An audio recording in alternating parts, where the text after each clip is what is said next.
বড়দি বললো আপনার পা দুটো টিপে দিতে। আপনি শুয়ে পড়ুন। ন্যাকা, আমার পা টিপতে হবে না ছোট বউ, তুমি বরঞ্চ তোমার শাশুড়ির গাল দুটো বেশ ভালো করে টিপে দাও। কেন আমার গাল টিপবে কেন? না মানে বলছি সারাদিন। বড়দি,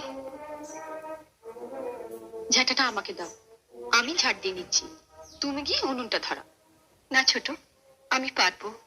রাজুর শরীরটা ভালো নেই, তুই গিয়ে ওর কাছে একটু বস। রোজ সকালে 1 গ্লাস করে ত্রিফলার জল খাবে, বুঝেছো ছোট বউ? এতে শরীরও ভালো থাকবে, খিদেও বাড়বে। 1 পয়সা রোজগারে মুরদ নেই, ত্রিফলা খেয়ে শুধু খিদে বাড়াচ্ছে আর গিলছে।